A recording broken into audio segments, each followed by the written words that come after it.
BHC today. Welcome to this post-Easter celebration Thursday. And today I want to share a post-Easter devotional, starting with a story. That story is Alfred Hitchcock's The Final Escape.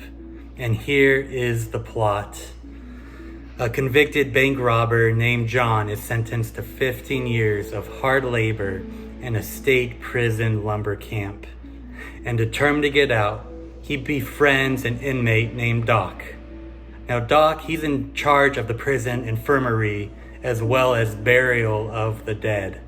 So Doc makes an offer to John.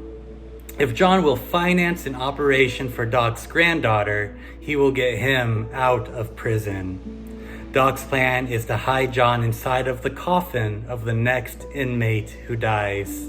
The coffin will then be buried and dug up after the grave diggers and the guards leave. John will then make his escape.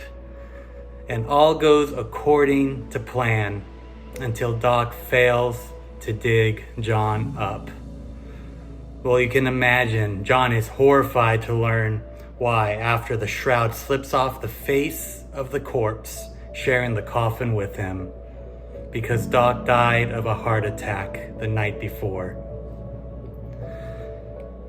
Friends, the only person in all of history where evidence clearly demonstrates has the power to overcome the grave and to rescue you and me is Jesus Christ. So I want to ask you today, who are you trusting in? Because unless we put our trust in Jesus, there is no hope. But if you do, he promises he is the resurrection and the life. And if you believe in him, then you will live even though you die.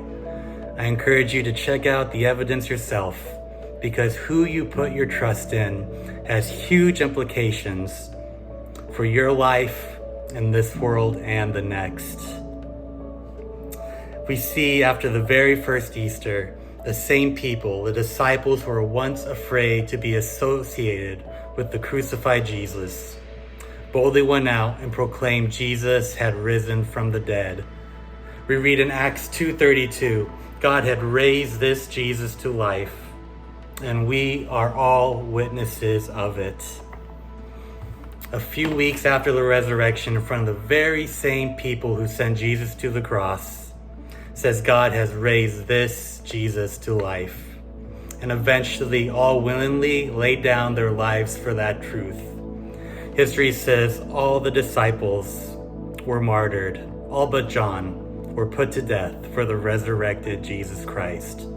And John was forced into exile because of it.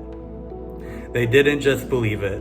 They saw it, they touched Jesus, they experienced his truth, and they laid down their lives sharing that truth. Well, happy post-Easter Thursday, my friends. I hope to see you this weekend. God bless.